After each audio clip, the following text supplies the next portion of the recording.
Indian Military Review, and the Center for Joint Warfare Studies organized a 2-day webinar and virtual expo on night vision and electro-optics India on 16 to the 19th of January 2021 for the Indian Armed Forces, paramilitary forces, and industry. The event covered thermal imaging, image intensifiers, infrared detectors, surveillance and reconnaissance, laser rangefinders, weapon sights, integrated helmets, periscopes and masts, NVDs for platforms, binoculars, goggles and monocles, and fire control systems. The Director General of Infantry, Director General of Capability Development, the Director General of Armored Corps and the Additional Director General of the Army Design Bureau were among the distinguished speakers. There were 7 sessions over 2 days, and the video recording of the proceedings were rebroadcast over the next 2 days.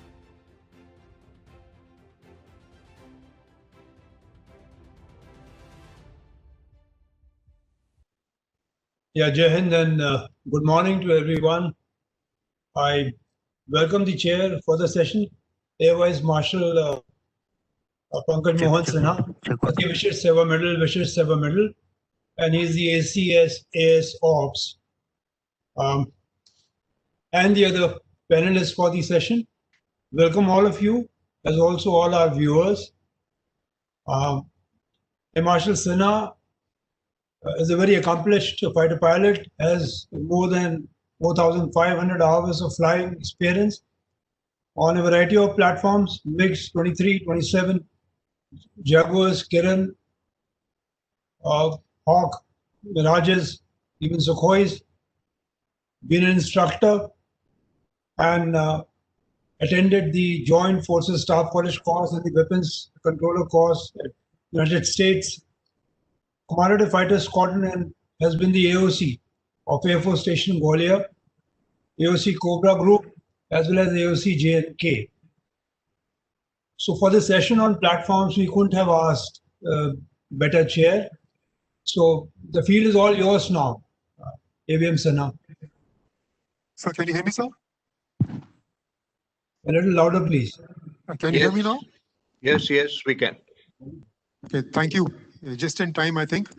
So we have the session 6 going on now, and we have 3 speakers today, sir, who are talking about the platforms, that is helicopters, tanks, and also the ISR. Now, we know that night fighting is very, very important for the military. And in past, if you see 18th century and before, the armies rested at night, and there was no war fighting by night. But 20th century onwards, we've seen that war fighting is 24/7. Whether it be targeting, ISR, and for all 3 services, Navy, Army, and the Air Force. But what you have to understand is that it's not just the pilot itself, it is the weapon, it is the pilot, and also the platform. All 3 have to be capable of night fighting. So that is something we will talk about. The 3 speakers will talk about also. If you speak about the pilot as such, when he's flying in the aircraft, with a helicopter or a fighter, he's looking at the NVG, and also systems which he has on the platform, like the pods, through which he picks up the targets. And after that, he identifies the targets, and now designates the targets for firing his weapon. If you look at the weapon itself has to pick up the targets once it's launched. It could be through IR spectrum or through EO-optical, that is by day. So what I want to bring out here is all 3 have to combine: the pilot, the platform, and also the weapon. All 3 should be capable of picking up the targets by night. What happens by night, we all understand, is 2 things. One is identifying the target, it should be the correct target. And secondly, we should not have any fratricide, that is blue and blue. But this has been happening, if you notice, in the past war, last 20 years, there has been a lot of blue and blue, a lot of fratricide. So this we can, take it away by making sure that the target which is picked up is correct, identified, and then we launch the weapon. So that is something I'm very sure 3 speakers will talk about, how we get over this particular aspect. Since it's unclassified, I will not talk much about what's happening in the north. But we all understand that this is something which is required as of yesterday, and all 3 services are working upon this particular capability, that is night fighting capability. Because once you can fight 24/7, you find that we have created an asymmetry with the enemy. And once you create asymmetry, you can actually win the war.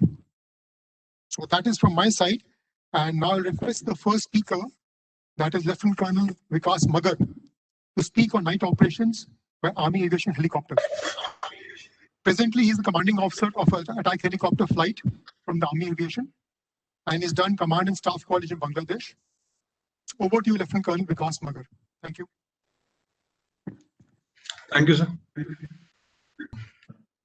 So in next 15 minutes or so, I shall be covering about the night fighting capabilities of Army Aviation, and particularly focusing on the night vision devices that are used worldwide and which will assist us in becoming a better fighters in coming futures.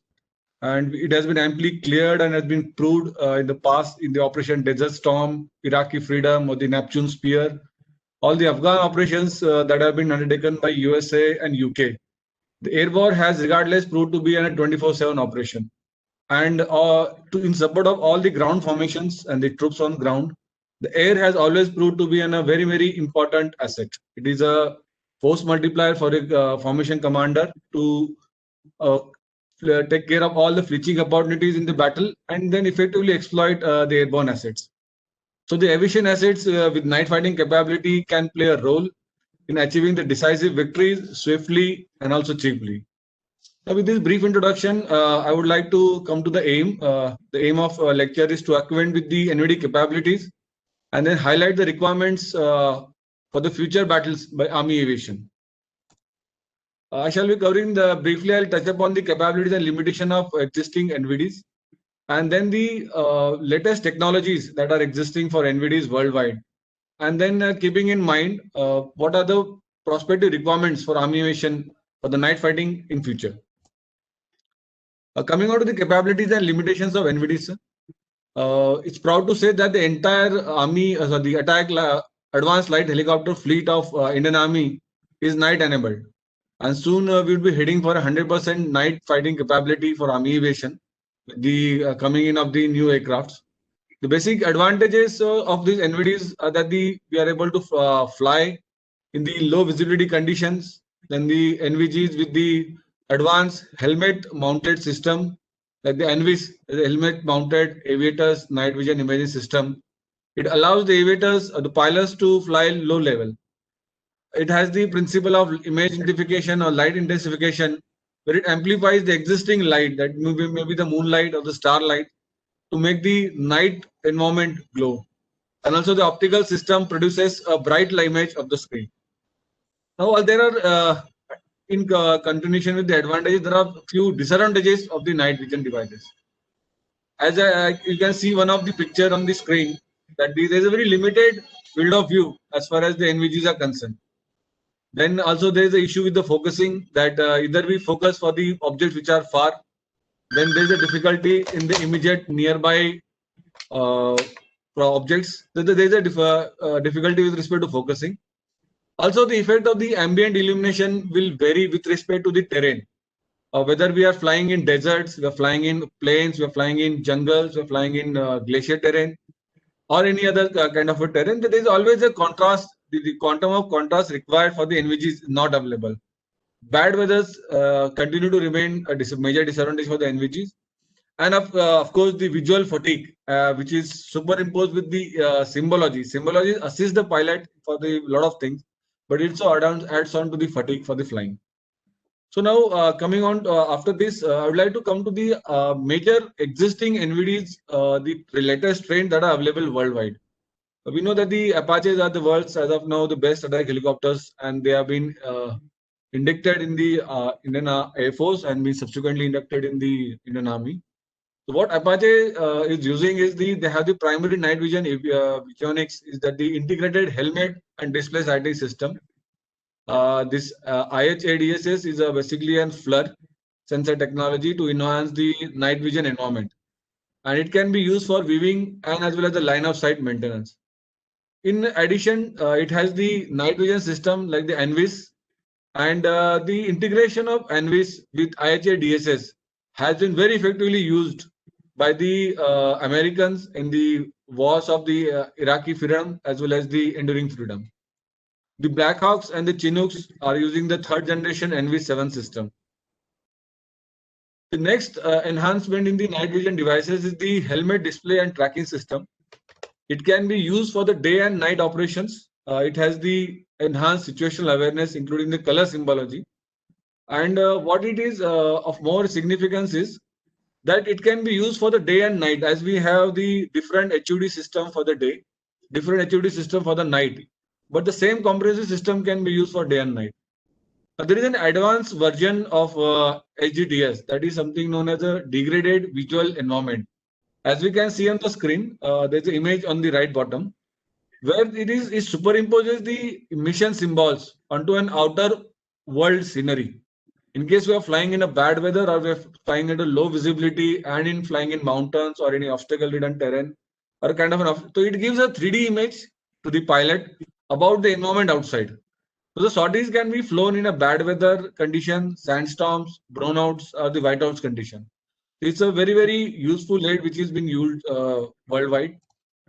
The next is the, as I said, brought out one of the disadvantage of the NVGs was the restricted field of view. Now the NVGs have developed something called the panoramic night vision goggles, where instead of having two tubes for the vision, now it can be increased to 4 tubes, and the field of view can be increased from existing 40 degrees to about 95 degrees. As we can see an image that I have given you on the screen, where there are 4 tubes of image intensifier tubes, and the field of view has been increased to 95%. Now, what is latest as far as the NVGs are concerned is the something known as the white phosphor NVGs. We know that most of the time, or all the NVGs that are available are giving us the green image in night, and we have been used to it. We have been flying with it for the last decades plus now. But now the development has happened that the images will be available in the day, black and white. As I would like you to refer to the image on the screen at the right bottom, where we can see a white phosphor image, and next to it is a green phosphor image. So we can definitely make out that if we have an image to a pilot which is in a white phosphor, is going to be much more advantageous than having the existing green images. So this is the latest that we have as far as the NVGs are concerned. These images has also greater contrast. This white phosphor has got better contrast and results in a reduced eye fatigue in comparison to the green phosphor. So now after this, all the NVG experience gained by the pilots is mostly by carrying out actual flying or carrying out a limited simulator flying. So what we are looking forward is having the simulator exclusively for NVG practices. Because when a pilot is subjected to NVG training, NVG clearances, it will be always advantageous when he undergoes NVG simulator training prior to his flying. And the simulator can be simulated for various kinds of terrains, and also as well as for the various kinds of the slopes, gradients, and coupled with, we can also simulate the night emergencies, recovery, and takeoff action. So these are the what picture we have on the screen is the picture of one of the France NVG simulator, which has a feature of NVG coupled cockpit along with the NVG and FLIR visual system. It has also got the vibration platforms and the full motion based system. Now, after seeing all the latest trends in the NVGs, we as an Army Aviation, when we have to fight the future battles in the night 24/7, I am looking, these are the points that I'm looking for having a better NVG compatibility and better fighting capability. It would be better that the more, it will be very, very advantageous if you have more advanced and more technology research going on in the white phosphor, so that the NVG can graduate from now green to white for these obvious advantages. If the symbologies on the NVGs can be of different colors, which can give us the, so that we can focus, and it can with some kind of a sensor that if the critical emergency, a red color can pop up, or balance if some other emergency with respect to its gravity, the symbology can come up, and also the other symbols that are available on the screen should be the different colors to identify. Very important to have a lightweight system, because once we have a heavy system over the head, it is going to add to the fatigue of existing fatigue of the eyesight. What we want is the internal batteries of the NVGs. If like presently we are using the some external batteries, dry batteries. If we can develop the long-lasting dry batteries as internal batteries to the NVG, so that in case of a power failure, or in case we need to use these NVGs for a longer duration in the night. So the long duration internal batteries, panoramic views, NVGs definitely would be a better, it will be a force multiplier, because as a pilot or an attack helicopter pilot, when we have to scan a larger area than what we normally see in the NVGs. So panoramic NVGs is definitely would be an aid, sir. Then the NVG simulator with different moonlight condition. What we are looking forward is that NVG with only not only with a constant view, but if you can change the moonlight available or the angle of moon available, also fly with the terrains, different types of terrain. So this can simulate. We can simulate the pilots giving. We can exercise them to the different kind of moonlights. Now, since the simulators are little more expensive and they may not be available at all unit locations, we are looking for that technology where something on the night NVG dark room can be established at all the aviation units. The dark rooms should be with the 3D maps, NVG videos, and other features which can simulate an NVG or simulate a night environment, and which we can just acquaint our eyes with the simple NVG that we are wearing. So a pilot before going for sortie can get his eyes used to the NVG environment and then walk up to the aircraft. Instead of this will be a big aid in facilitating the effective night flying, because the having simulator at all places is may not be feasible. As brought out earlier, there is something as a degraded visual environment. If really technology and research can go in this field, because this will not only assist in flying night, but this will be also able to take care of the bad weather and flying in mountainous conditions, even the daytime bad weather conditions. So degraded visual environment is definitely important research that we must go in for subsequently for the night flying. And what we are want to have the common head-up displays accessories for day and night. As of now, we have the different accessories. So a pilot has to carry a lot of once he goes for flying, along with his helmets, a lot of other for carrying kind of folders that he needs to carry for, because he has a different HUD for night. A compatible HUD for day and night will benefit. Which is a very common use for as far as the use is concerned for the HUD, and also when we use the NVs along with it. So these are what I foresee that the technological advancement that are required, or the research work that can go in by all the corporates and the other fields which are working in other institutions which are working in this field, for the effective night flying capabilities for the Army aviation. With this, I have come to an end of my presentation, sir. I shall be closing the screen sharing.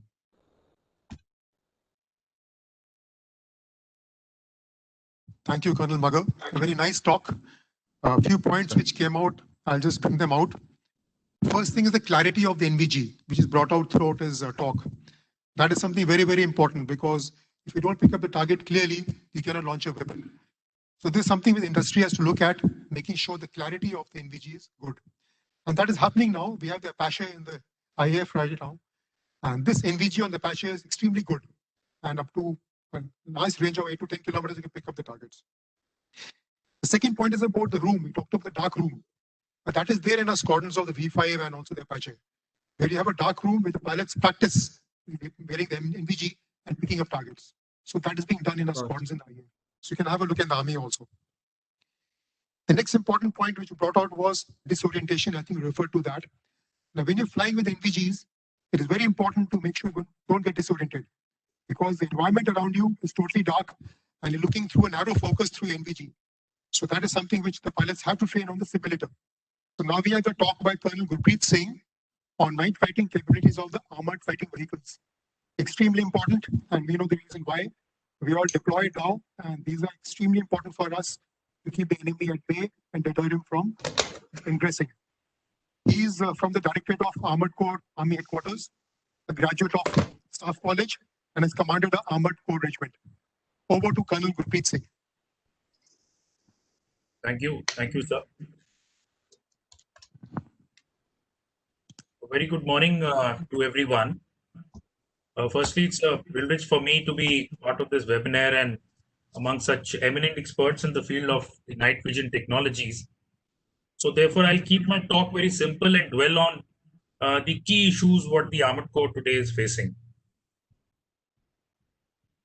It has been for long man's dream to be able to see in the dark without being seen himself, and perhaps more important, without the object being viewed, realizing that it is being watched. Today, when the emphasis is placed on surprise, the need for the night operations is readily understood. The results achieved at night are proportionately greater in relation to the force employed than during the day. The need for the night fighting has existed throughout history and continuously evolved over the ages. We can go back in time to see how the need to be empowered to fight at night manifested itself in the form of innovations, leading to scientific inventions to enable man to see at night. The earlier battles were restricted to daylight hours, with, of course, both the opponents were evenly matched. The earlier battles were as it progressed, as the war fighting developed, and more ingenious means of being able to use the hours of darkness to outwit the enemy started with employment.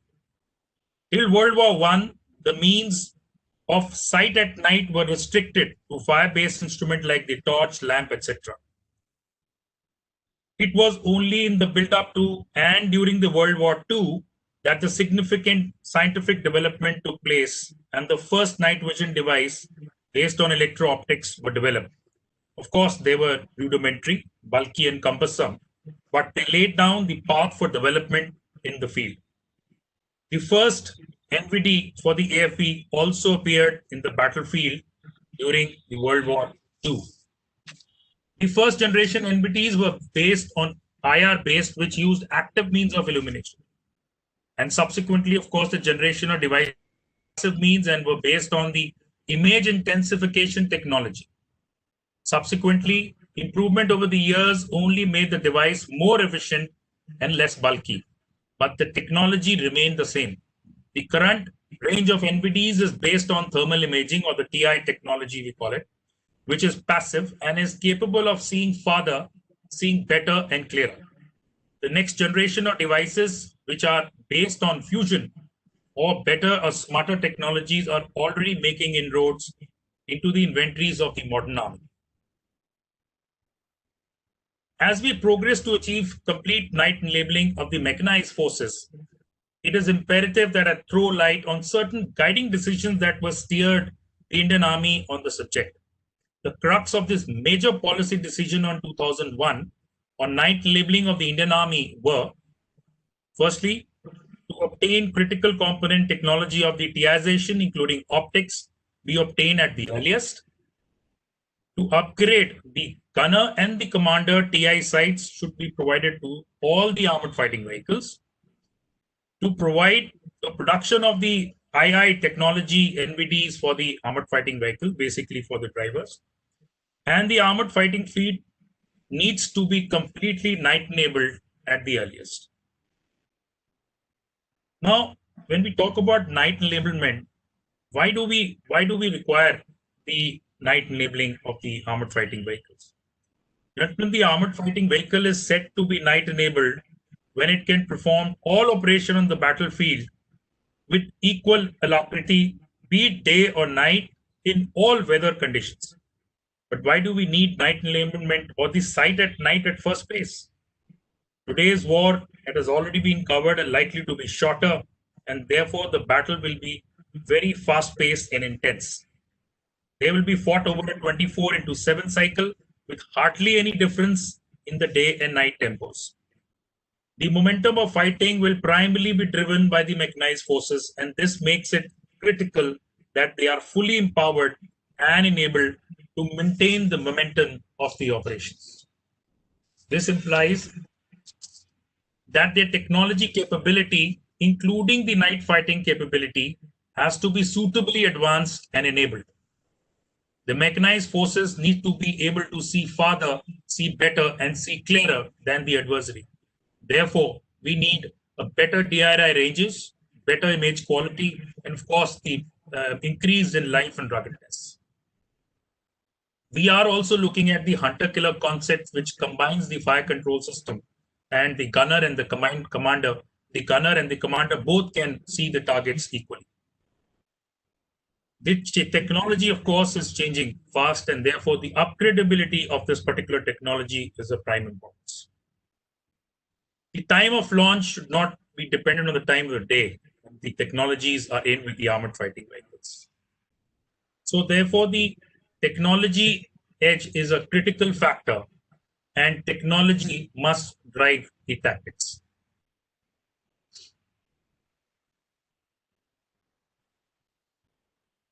So I was talking about the overview of the night vision devices. As you're well aware, the night vision devices can broadly be divided into two major types. That is the II technology main intensification devices, only being used in the armored fighting vehicles as driver sights, and the thermal imaging devices.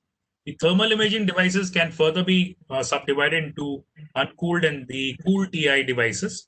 While the uncooled TI devices are primarily used only in the driver sights in AFVs, the cooled TI sights are further divided into two categories based on the bandwidth in the IR spectrum. The medium wave IR devices operating into 3 to 5 micron bands, which are generally for long range surveillance devices, both handled and armored fighting vehicle based for coastal surveillance, ships and UAVs, etc.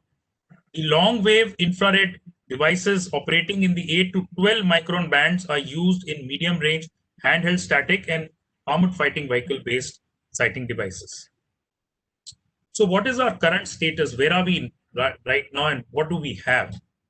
So we have a mix of an armored fighting vehicle and an infantry combat vehicles of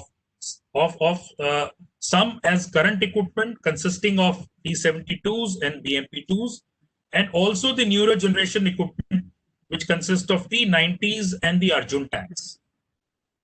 While the newer generation of armored fighting vehicles are night enabled, and of course some upgradation are on the way, the T-72 and the BMP-2s were mostly night blind earlier, with only a part fleet equipped with thermal imaging standalone system, that is the TSAS, and the thermal imaging module, that is the TIMS.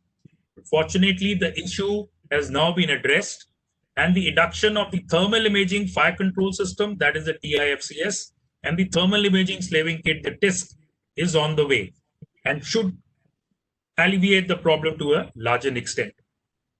However, the requirement one should understand for each crew members, which we have a commander and a gunner and a driver, are quite different. While the gunner needs to be able to see the target and of the surrounding areas for a longer range, at the same time, the driver needs to be able to see his surrounding at much shorter range. The commander needs to be able to identify targets at longer ranges, yet also be aware of the surrounding territories. So while the gunner's requirement have been addressed, the driver and the commander night fighting capability are being addressed on broadly.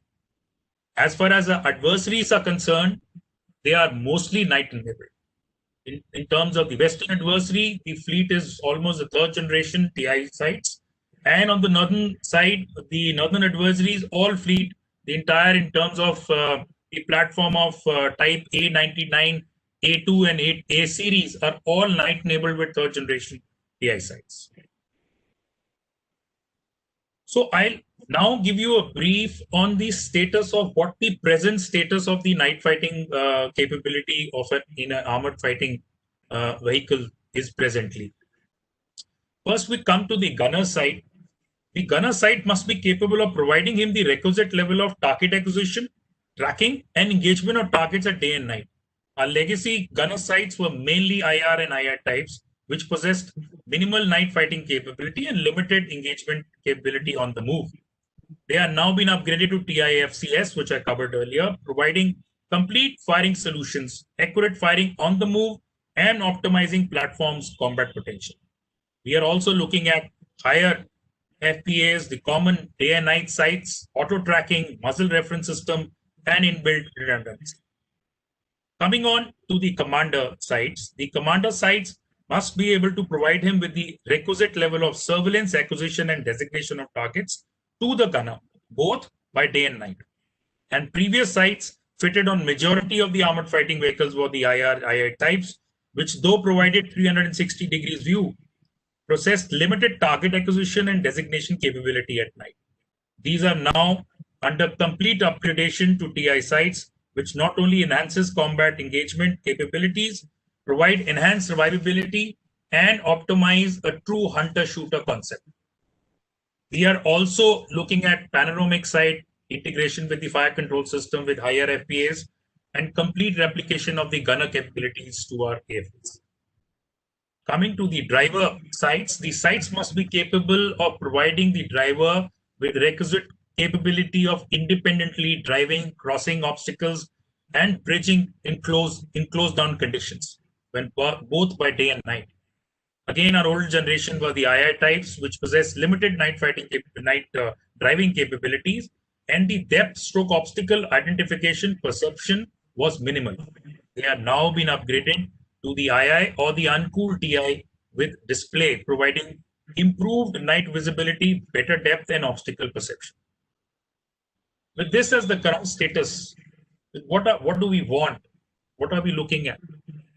We need increased DRI ranges and better image quality to be able to see further and clearer and be able to identify and engage at longer ranges. Only then we'll be able to beat the dependency of the timing of launching operations on the daylight hours. Smart NVDs will be able to give us the hunter-killer concept to be employed, which is an operational imperative in today's highly cluttered battlefield. These devices need to be easily upgradable to keep pace with the fast-moving technology advancement. The technology complexity notwithstanding, we need these devices to be rugged, have a long life, and be soldier-proof to be able to withstand rough handling of a semi-skilled crew. We need to have AFP sites which are mission reliable with high mean time between failures and a low mean time to repair. As additional attributes, we expect the device to have a built-in test equipment capability and a modular design to facilitate its repairs, replacement, and upgrade. And we want all this with a reduction in size, weight, and of course cost, along with low power consumption and user-friendly operations. And at the end, it should be integrated, what it was covered, integrated into the platform so that the combined night fighting capabilities can be used optimized. But with the same, we understand that there are challenges. The Indian Armed Forces are poised for major modernization in the coming years. This process would involve upgrades of hardware and system, as well as purchase of new state-of-the-art equipment to enable them to meet the security challenges in the coming decades. The volumes are high and the financial outlays are large.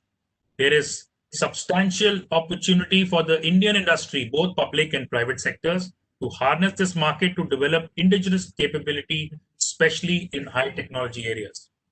The new sites needs to be installed or upgraded in situ in order to reduce the downtime. How do we ensure availability of technology in this age of closely guided intellectual property rights? Even if we succeed in procuring these critical night vision technologies in the present time, what is the capability to properly absorb the technology by our industry? Can we ensure seamless integration of this technology to optimize the benefit? Can we retain technology relevance over our lengthy procurement procedures?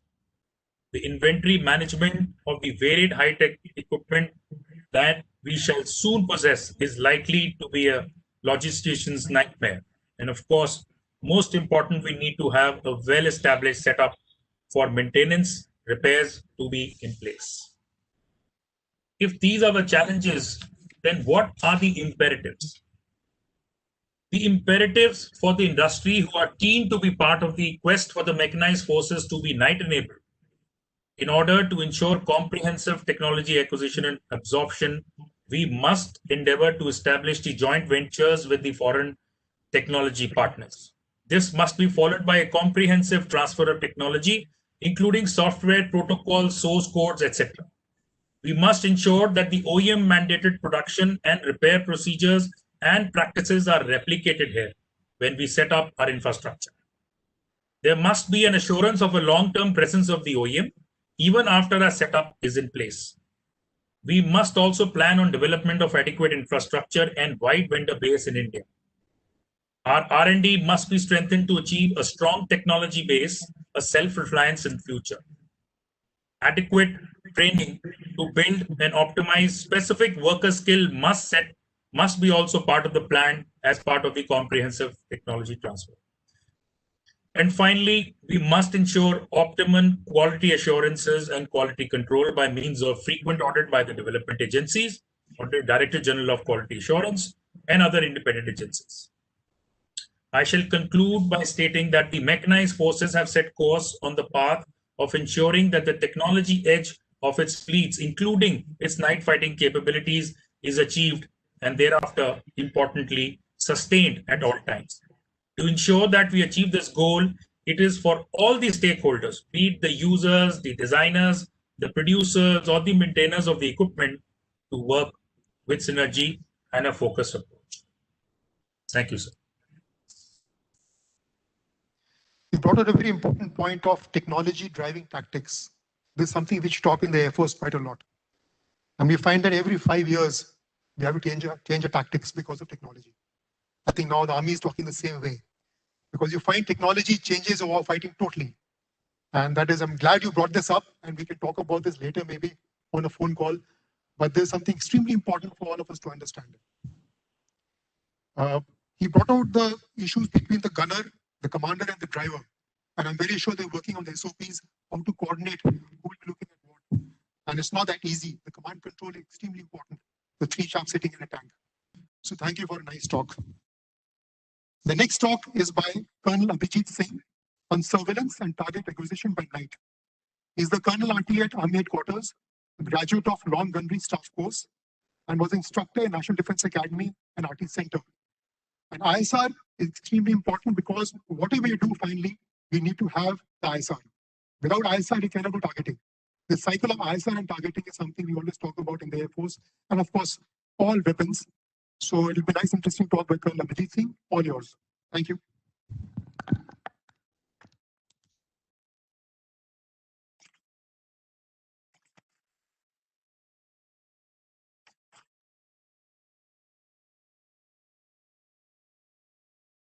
I foresee that it will be continuing in the future years also. Brings out the important space of night vision devices are occupying in providing all-weather day and night fighting capability to our armed forces. The importance that the night vision devices form a very important fighting asset in the war, and therefore is an essential ingredient in the overall battlefield transparency. I'll be covering my presentation in the following heads. Firstly, I'll have a quick recap on the various operational factors where we need battlefield transparency and the peculiarities of the operating areas. Thereafter, I'll just touch upon the existing capability of the battlefield transparency and the night surveillance capabilities across all forums and spectrums, and the challenges of the existing equipment which we have. And finally, bring out the wish list to the industry and the academia of what is desired from the future generation equipment, what the armed forces is looking at. It's needless to say, the battlefield transparency is required in all spectrums of warfare, be it the conventional operations, the ISR, the degradation operations by the artillery, wherein provides fire support, gauges the target first, and thereafter carries out effective PSDA. In the varied environment of the counter-terrorist and the anti-infiltration or the counter-insurgency operations, I don't have to emphasize the previous speakers in session 3 brought out how important it is to every soldier who's operating in such environments to be able to see at night and perform the task with accuracy and with efficacy. The country where we operate has various areas of operations, ranging from high altitude areas, that is the world's highest battlefield, the mountains, the western sector where the deserts, and also the northeastern and the amphibious operations where night fighting capability is a very important factor, and thus night surveillance capabilities need more importance than what was given to it earlier. Coming on to the existing capability, the NVGs and the HSTIs are held with the forward troops who are in contact with the adversaries. The present capabilities and their limitations were brought out by Colonel Amitoj on the first day in the session 3, wherein it was clearly brought out that the existing equipment is generation 2, and we are looking forward for the latest generation, and large steps have already been taken to come to the existing world market technology. Next aspect is the thermal integrated observation equipment. That's the equipment held with the artillery, with the observation post officers to visualize and to create battlefield transparency in the areas of operation. It's got limited ranges ranging from 3 to 8 kilometers, but is very effective in correcting and observing and also detecting the targets. The long-range Recce observation system currently held with the surveillance and target acquisition units of the Indian Army are an effective tool in obviating night blindness in the battlefield area. Though the ranges are limited, we have the capability of night vision up to 12 kilometers. But I would, at the same breath, would like to inform everyone as on date, we are already under trials the ultra long range surveillance cameras with the range of up to 50 kilometers, that is the detection and the identification at around 15 to 20 kilometers range. Battlefield surveillance radars, though not an electro-optical device, but are an effective tool for surveillance in the darkness. They complement the EO sources which we have and function as a composite team for our surveillance detachments all along the borders. The aerial resources, that is the RPAs, which are currently held with all three services, also have their own ISR payloads, which are both capable up to ranges of 10 to 40 kilometers, both by day and night. As brought out by Lieutenant Colonel Magar, we also have the mounted ISR pods, again having day and night capability. And the Air Force also having sophisticated long-range EO day and night payloads. What are the challenges now? As I had mentioned, most of our equipment is presently second generation, procured almost a decade and a half back. So now the time is to change. The present equipment has a number of challenges or limitations. The NVGs or the HSTIs held with us are dependent on the ambient light, and also prolonged usage causes high fatigue, and hence we need to have more user-friendly night vision devices. The existing electro-optical equipment, what we have, be it the TIIOE or the LOROS, both cannot or have limited efficacy against foliage. Hence, we need a combination of electro-optics and electronic line of sight equipment to overcome this present limitation what we have. The weather conditions play an important role in degrading the night capability or the night surveillance capability which we have, and hence we need to overlook and overcome these challenges. Important aspects which the user feels all the time is the issue of maintenance. These second generation surveillance devices have low mean time between failure and also have limited residual life. The frequent breakdowns due to the vintage are having a strain on our maintenance capabilities, and hence these vintage equipment require frequent repairs.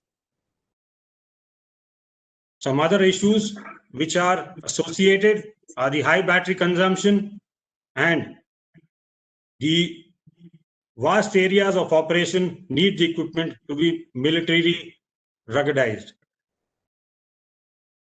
Now, if these were the challenges, how do we overcome and what is the wish list of the future surveillance equipment, what we are looking at? As I had mentioned, we need a combination of night surveillance device which can easily overlook through foliage and hence give us a clear and a better picture. And this can be for both the ground-based surveillance resources as well as for the aerial platforms. We need the equipment to be lightweight for our forces and for the soldiers to use it effectively. Should have long range, high resolution, high mean time between failures, and low maintenance requirement. Also weatherproof and perform in the same manner in rain, fog, and mist. Long life of thermal imagery tube also will be required to enhance the duration of use, and needless to say, needs to be user friendly. The electro-optics payload for the RPAs need high quality payloads, and hence we also need to prepare them to function in extreme high weather conditions and at high reaches of the high altitude area. We are also looking at for night sights for the guns, for our artillery systems. We should be capable to provide night sights to our guns, which can at least provide direct fighting requirements to our artillery weapon systems up to 6,000 meters. In addition, the existing surveillance resources be integrated with smart AI-based concept. What we want is a system capable of automatic change detection, therefore giving us a capability to the operator to understand what changes have taken place. Also, it should have a capability to transmit data to the targeting systems, therefore having a shorter shooter to sensor loop, capable of initiating accurate location and north finding, and also anti-NVD protection measures. If we have all this, then we also need the ability to archive data, recall data, so that an operator is able to analyze the inputs which have been stored over the years in our system. The futuristic capability that may be the white phosphorus, panoramic, and other aspects also need to be incorporated. To conclude, I would like to say that in today's battlefield, a winner will be the one who has a shorter decision-making process, and this can be facilitated only if we are able to operate in night operations like what we can do in the daytime. And therefore, we need to re-emphasize and reinvent the night surveillance capability of our forces. Hence, I urge the industry and the academia to come up with the technologies which are required and create resources which can be utilized by the forces and therefore help us winning the war. I have finished, sir. Thank you. Thank you, Colonel Abhijit Singh. An excellent talk on ISR. and all your points you brought out are important. One of the points you brought out in the end is sensor to shooter loop. And that is something extremely important, especially in aerial warfare, where when you pick up a target, you should be able to transfer that to the firer or the operator. So we look at this in terms of minutes and seconds. Of course, on the ground, it will be slightly more. But that is something has to be seamlessly done through data link. So you brought that out quite nicely in the end. And other important point for industry is the weather conditions. And most of the systems present day are limited by weather. So that is something we have to look at. They should be able to operate in bad weather also. To give an example, the RPAs which are operating up north, they have limitations of about -30, -35. And the temperatures are dropping well below that. We understand that. So now we're looking at systems which can work at -40 to -45 also. It's something Air Force is looking at. So thank you for the excellent talk. And we can take on the questions after this, sir. So there are in the window, there are no questions for this panel. So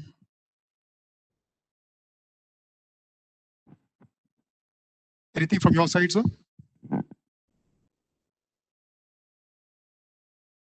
I think you all very clearly spelled out the user requirements given the present situation and challenges.